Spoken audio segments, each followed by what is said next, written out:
শিক্ষা দিছে সেই শিক্ষা যাতে পৰম পিতাৰ আশীৰ্বাদত আমাৰ বৰঠাকুৰ ডাঙৰীয়াই কোৱাৰ দৰে অতীজৰ পৰা আমি চন তাৰিখ ক'ব নোৱাৰোঁ ৰাখি পূৰ্ণিমা কেতিয়াৰ পৰা ৰাখি বন্ধন অনুষ্ঠানটো অনুষ্ঠিত হৈছে।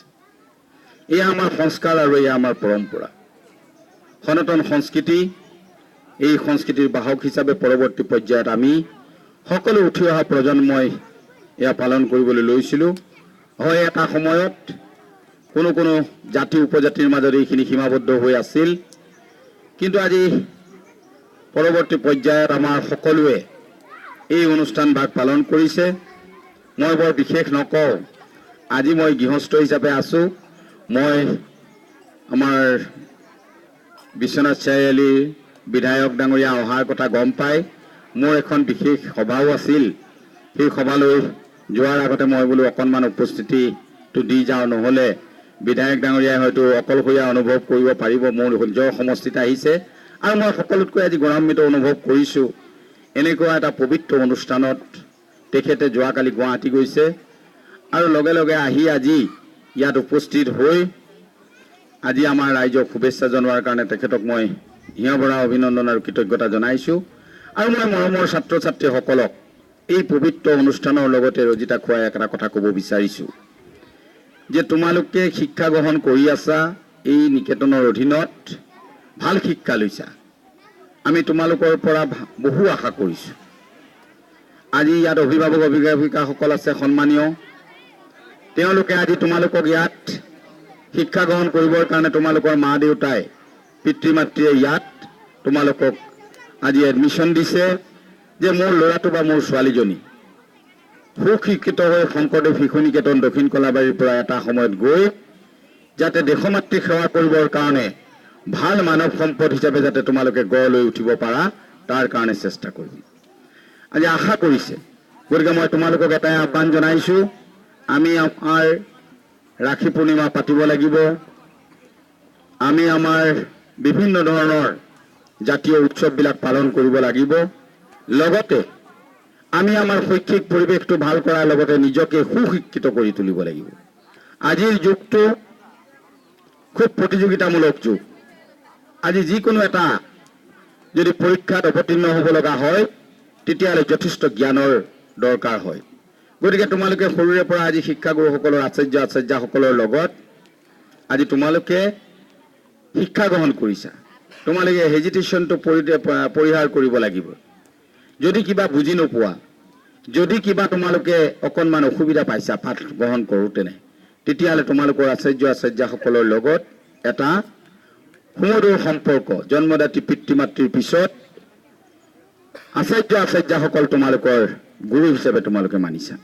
গতিকে মই ভাবিছোঁ শিক্ষাগুৰুসকলৰ পৰা ভাল শিক্ষা ল'ব লাগিব।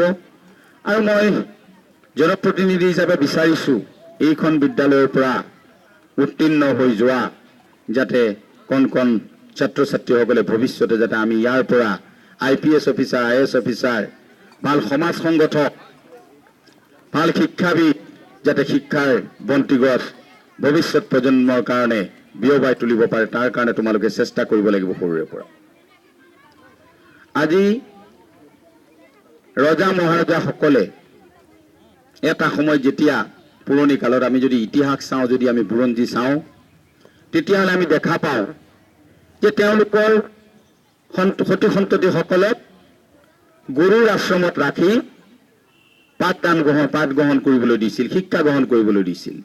যদি আমি মহাভাৰত চাওঁ, ৰামায়ণ চাওঁ বা বিভিন্ন ধৰণৰ ধৰ্মীয় যিবিলাক কাব্য, সেই কাব্যবিলাক যদি আমি অধ্যয়ন কৰোঁ তেতিয়াহ'লে আমি দেখা পাম যে ৰজা মহাৰজাসকলৰ সতি সন্ততিসকলক গুৰুৰ টোলত ৰাখি শিক্ষা গ্ৰহণ কৰিবলৈ দিছিল। কি কাৰণে দিছিল?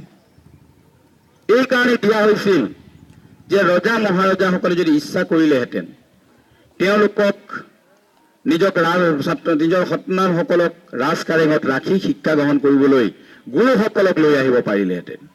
কিন্তু ৰজা মহাৰজাসকলৰ সতি সন্তানসকলক তেওঁলোকে গুৰুৰ টোললৈ দিছিল, তাত শিক্ষা গ্ৰহণ কৰিবলৈ দিছিল। আৰু সেই শিক্ষাৰ মাজত আছিল সমাজৰ দায়বদ্ধতাবিলাক, সমাজৰ আৱেগ অনুভূতিবিলাক।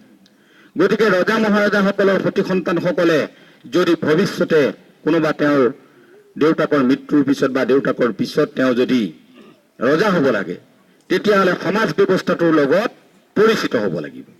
আৰু সমাজ ব্যৱস্থাটোৰ লগত পৰিচিত হ'বলৈ হ'লে সমাজৰ আবেগ অনুভূতি, সমাজত থকা বিভিন্ন প্ৰত্যাহ্বানবিলাকৰ লগত তেওঁলোক সন্মুখীন হ'ব লাগিব।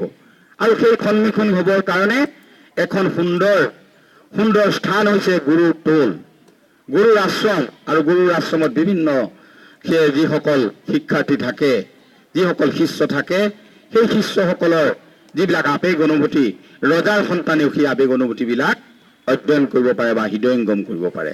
আৰু ভৱিষ্যতে যদি তাৰ কোনোবা এজন গৈ ৰজা হ'বলগীয়া হয়, তেতিয়াহ'লে সমাজ ব্যৱস্থাটোক আগবঢ়াই নিবৰ কাৰণে সমাজত থকা কুসংস্কাৰবিলাক, সমাজত থকা অন্ধবিশ্বাস, সমাজখনক প্ৰগতিৰ দিশত লৈ যাবৰ কাৰণে সেই সৰুৰে পৰা গুৰুৰ আশ্ৰমত শিক্ষা গ্ৰহণ কৰা সেই সৰু ল'ৰাটোৱে এটা সময়ত ৰজা হৈ সুশাসক হিচাপে পৰিচয় দিব পাৰে।